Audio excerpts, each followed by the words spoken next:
The story begins by introducing us to a fancy restaurant filled with people dining. But it soon turns out to be an auction menu where the guests bid for slaves. For the next candidate, a beautiful silver-haired girl is brought up. As everyone begins bidding, she looks like a girl on a mission. So she summons a key which she uses to set herself free. She moves on to conjure a weapon that she uses against the bidders in the waiting room. The maid turns out to be an accomplice. She uses her assassination skills to defeat the guards easily in the hall. Daya continues to go on a killing spree until a man overpowers her. She discovers he is a magic user, but her partner Tart arrives in time to help her. As they get surrounded, Tart buys time for her partner to recite a spell which she uses to blow up the entire place. Outside, they have a lookout named Maha and their leader Luck who are waiting to clean up after. As the owner of the establishment moves to escape, Lug eliminates her. We are then taken to a modern world where a man is carrying out an assassination along with his assistant. When she asks why he doesn't kill the entire gang, the man explains they have to follow the exact orders given to them. As they prepare to leave, he notices they've been spotted, so they quickly enter the vehicle to escape. As they are being chased, they open fire on the pursuers and they are also being fired back at, thus making their vehicle explode. However, it was all as planned since they set up the car and jumped out as it was being pursued. As they rest on the ground, the man reveals he was born and raised as an assassin, and that is his life purpose. He explains the only reason he brought her, a novice, to the field is because he was ordered to train her. She then argues she isn't a novice, so the man points a gun at her point blank. He reveals it is actually her gun that he took from her without her knowledge. He scolds her, stating only a novice would be trusting enough to let her weapon be taken even by a partner. As they return to rest, the girl uses the gun to threaten him. However, he is not moved in the slightest. This is because he has already unloaded the gun, but she didn't notice. The next morning, Command reaches out to congratulate him on his last mission before retirement. Their fake passport and plane tickets have already been made available to them. On the flight, the plane is suddenly jerked, so they are informed it has been hijacked by robbers. But really, the man knows it is a plan to assassinate him. He moves to the cockpit to control the plane which has begun descending. As he stirs, he notices a fighter jet that sends missiles to blast everything to bits. As he dies, he is then transported to another dimension. Here in the other world, he meets a goddess who tells him he is to be reincarnated into a fantasy world. She explains he has the choice to keep all his memories after being reincarnated, but in exchange, he has to do a very important job. The job is to eliminate the hero of that world. She explains that 18 years after his reincarnation, the hero would destroy the world, so he has to kill him when he is still 16 years old. With that said, she introduces him to an array of skills that he can choose, so he picks the ones more favorable to him. After he is sent into the new world where he is then reborn into the prestigious family called the Tuatha family, he is named Lug by his father, who pronounces him as his heir. 7-year-old Lug, with his goal in mind, has already begun training in the woods. He doesn't allow the rabbits he hunts to be prepared by Esri, his mother. This is because he wants to build his body with a proper diet as he learned from his previous life. Later, Lug goes to a secret room where his father inspects his body as he poses in different forms, as is their family's method. Their family is openly the most renowned medical family in the country, and also a secret assassination family that only takes orders from the royal family to punish nobles who try to bring harm to the country. After the inspection, his father announces it is time to undergo the family surgery. This is an eye modification that allows users to have enhanced eyesight, the ability to see mana, and night vision as well. After the surgery, his doting mother pampers him, although he isn't thrilled by her nature. He endures it. Later, his bandages are removed and with his enhanced vision, he can view the outstretched land of his family's territory and people from far distances. Later, Lug is dressed as a girl to welcome his new magic teacher as is the custom. When she arrives, he is shocked that his teacher is going to be a child. She notes that Lug might be too young to train, but his father assures her he is special. Since she notices Lug perceiving her as a child, she decides to impress him by unnecessarily casting high-level magic. She then introduces herself as Daya Vicon. After the introduction, she informs Lug she would tutor him for 2 weeks. She hands him a far stone which can store mana to test his capabilities. She tells him to pour his mana into the stone. It begins glowing, but Lug starts to overdo it. She freaks out since the amount of mana he has is abnormal.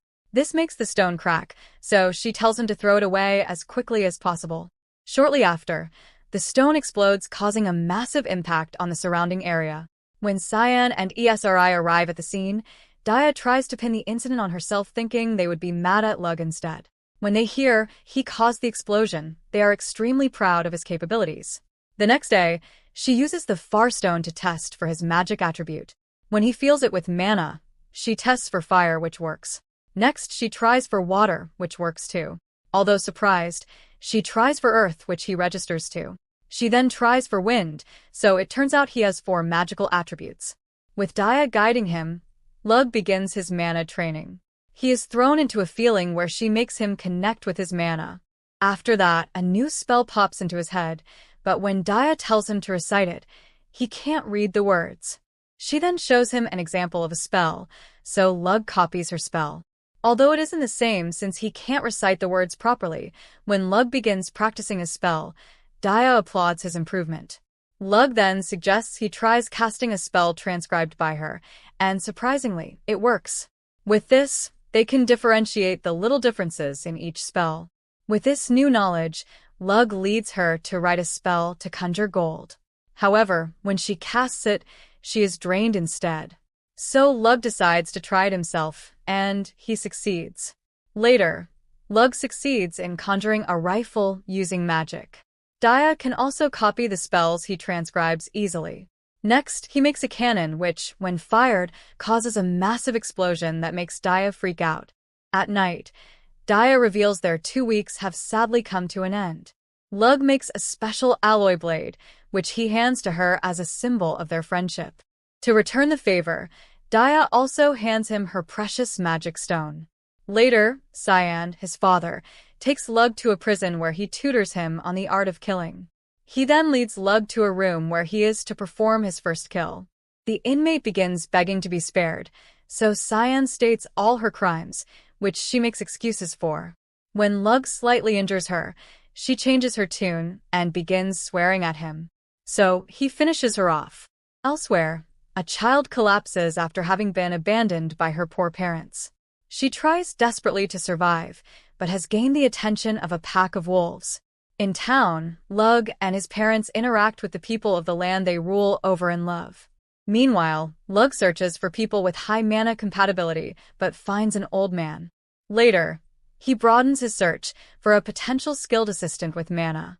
Some weeks later, when he heads out to hunt, he tracks a pack of wolves only to find them surrounding a little girl. He then moves to defend her. On the ground, he begins killing each wolf in detail, making sure they all die as quickly as possible. Lug then treats her to a meal, since he noticed she is starving.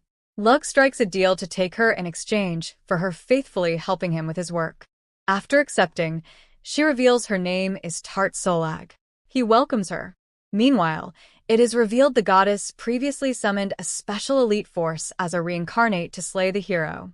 When she checks his progress, he has become a NEET with no plans of becoming a fighter. Some years later, Tart has begun serving 12-year-old Lug as her master in the training room. Tart strips so Lug can begin inspecting her as she poses for the different forms. Lug has trained her into a perfect assistant for his own benefit. Lug notes that her only flaw is that she can only use a spear.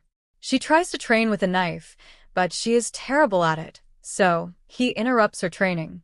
He accepts the fact that she can't use a knife, so he conjures a foldable spear for her. With this weapon, her combat ability is boosted incredibly. By analyzing the one he got from Daya, Lug has begun storing far stones filled with mana, which he plans to use as weapons later. Cyan reveals it is time for Lug's final test before he is acknowledged as a full-fledged assassin. For this test, Lug is to fight him. The assassination test in the woods then begins. As the two assassins finally encounter each other and battle, Lug's leg is crushed by his father, so he quickly retreats to heal himself. Despite having assassination skills from 2 lives, Cyan leads him into a trap, which turns out to be a decoy to allow an attack from behind, which Lug only manages to evade. They then continue to clash blades, but Cyan retreats into the shadows again. Lug decides to draw him, and so in a short while, Cyan sends an attack from the right and, after a time interval, another from the left. But Lug has seen through the feints, so when he descends from above to strike, the fight is over with Lug being the victor. After he passes, Cyan goes on an assassination while being accompanied by Lug. They go together as they assassinate various nobles by utilizing various means. His father reveals the next stage in his advancement is to build a fake identity as a merchant who would have access to wealthy nobles. Alig Baylor is his new identity, and he is to train for 2 years as the son of the Baylor merchant family. During his scent fort, Party Rana from the Branch family makes a scene since he doesn't approve of Lug, who is younger than him, becoming the next family head. He claims he is stronger, so Cyan makes him agree to acknowledge Lug if he wins a duel. When they're told to fight, Lug already has him at his mercy before he can move. Although the fight is over, he is still dissatisfied, so he attacks Lug, who spins him like a lightweight and breaks his arm with a grip. Outside, he makes Rana feel less embarrassed by revealing he defeated his father as well. He then hands him a sword and proposes they work together when the time comes. Lug, now Alig Baylor, along with Tart, now live in Miltu. He dyes his hair to change his appearance. In town, a girl named Maha works as a tour guide along with her friends to raise money to survive. However, when it begins raining, they have to take cover, so they aren't able to earn much. As they relax, some thugs come to capture them. Maha uses her mana to create an opening for her friends to escape. Despite their efforts, the desperate men still manage to capture them all. They're taken to an orphanage where a man called Taran is in charge. Inside, they meet up with the rest of the captured kids. They are given limited supplies which they are to make do with for a week in the orphanage. They are made to do tedious tasks like laundry and sewing clothes, and anyone who misbehaves or complains is seriously beaten. Just then a lord arrives at the orphanage and hands the men some money. They make Maha bathe and dress up her friend named Nifa in nice clothes before she goes away with the lord. Afterward, the girls are taken every night to satisfy men until they all break. One night, no one gets fed up and cuts herself in frustration. Some years later, Ma overhears the owners planning to use her too since she has come of age, so she runs away as fast as she can to an isolated place. Here she tries to cut herself too, but Lug stops her. The girls are introduced to Luck, who is visiting as a Lake Baylor. He then chooses to buy Maha. After he pays, Tarn reveals he has to take her after 3 days. This is because he plans to toy with her before then. At night, as Tarn takes her to serve a customer of his for that day, she jumps out of the carriage in desperation. She begins running away, but Torrn's man catches up with her using mana. As she is recaptured, Lug shows up to save her in time.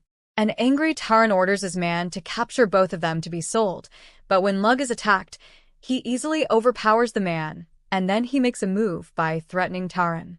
Some days later, Mr. Baylor, Lug's fake father, presents him with a shop to start his trading endeavor.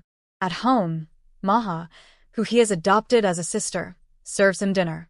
As they eat, he reveals he plans to sell cosmetics as well as sweets in his new shop. These goods would let him get close to nobles since this is what they fancy. The next day, he tells his adopted parents his plans for the shop. Although Mrs. Baylor doesn't like him since Lug is assumed to be a bastard child, he reveals to her he has made a cosmetic called a moisturizer. So when she tries it on, she changes her perception of him since the moisturizer has made her skin prettier. When she applies her makeup to the moisturizer, it sits on it perfectly, and so she gives her approval to the product. A few days later, the name of the cosmetic shop is unveiled as Orna since the moisturizer attracts a lot of customers. Lug hires Ma's friends to work as shop attendants. At night, Lug prepares for potential kidnappers sent from rival companies. However, Maha beats him to it.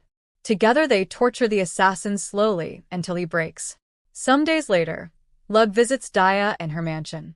Here they invent and transcribe spells together while they have fun alone for the rest of the day. As Lug relaxes close to his shop, he notes that his time as a League Baylor will soon come to an end. Although he has succeeded in his mission to blend into high society thanks to his cosmetic business, later Luck hands the company over to Maha as his assistant manager. Afterward, the workers hand Lug a goodbye present in goodwill. While Lug and Tart travel back home, he senses danger outside the carriage. It turns out to be a group of wolf monsters, so they order the other travelers to hide.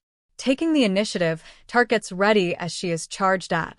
She kills a wolf with a single strike while using wind magic to end the second. The third tries to escape, but she throws her spear at it. After the battle, Lug notes that the hero would soon appear since there are now sightings of monsters. At home, Lug is welcomed by his beautiful doting mother.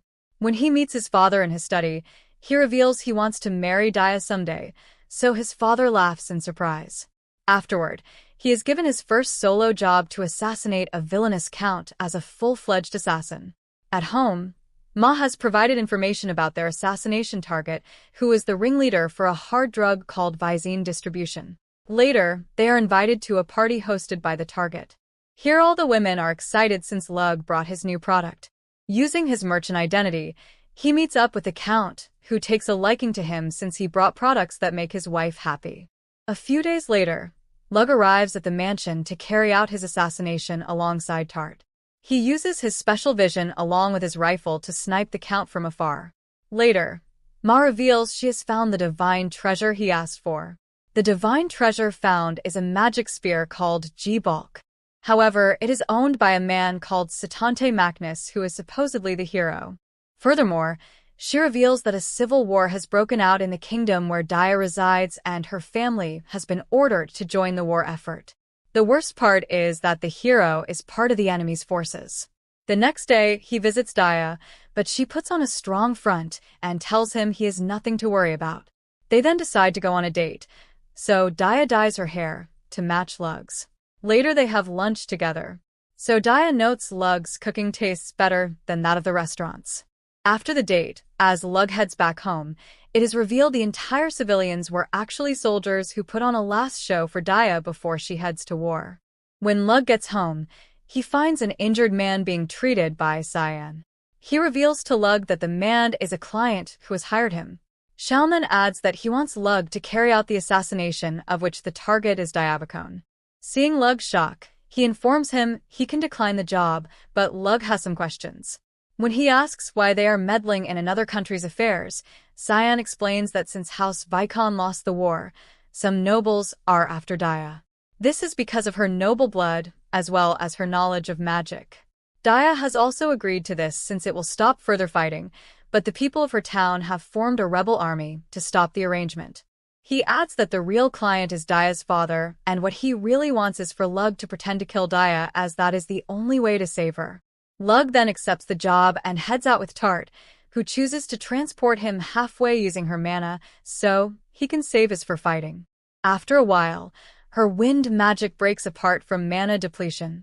Solag continues the journey on his own, leaving behind Tart, who sobs bitterly. Lug arrives at the battle area, where the Vicon mansion is surrounded by enemies 8 times larger than their forces. After observing, Lug begins sniping the commanders one by one so the army is wary and retaliates by placing far stones on arrows. Lug sets off powerful explosions in the enemy camp. This invigorates the Vicon forces, so they fight back more. Using sound detection, Lug looks for an opening to infiltrate the mansion. Inside, Lug reunites with Daya.